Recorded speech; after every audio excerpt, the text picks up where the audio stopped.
Today on Oahu, the start of the Red Hill injury trial for thousands of U.S. Navy families and civilians impacted by the Red Hill fuel spill.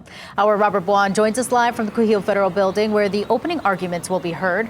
Robert, good morning.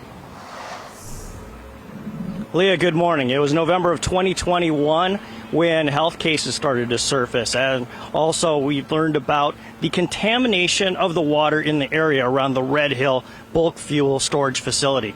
2.5 years later, and about 7,500 reported cases later, that day in court for the victims has finally arrived. Now, talking about this case, representing the plaintiffs in this mass tort suit is Christina Baer. I got a chance to speak to the lead counsel, and she expressed disappointment that some of the military's key personnel will not be testifying, including the top spokesman from the time the crisis was unfolding.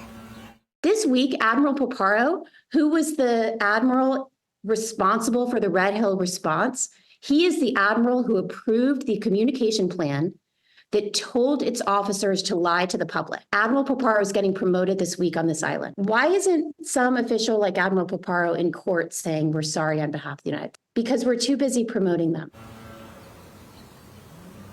Also not testifying, the military's top medical specialist.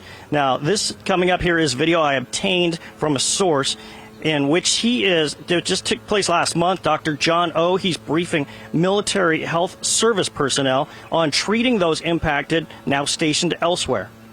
We have some individuals exposed to this Red Hill fuel release that have pretty significant adverse effects on health and quality of life. And it's really important for all of the MHS to understand what happened at Red Hill.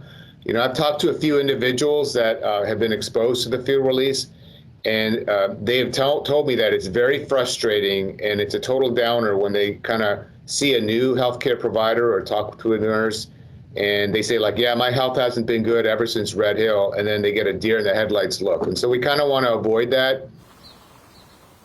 I did connect with Navy representatives for this case. They declined comment at this time.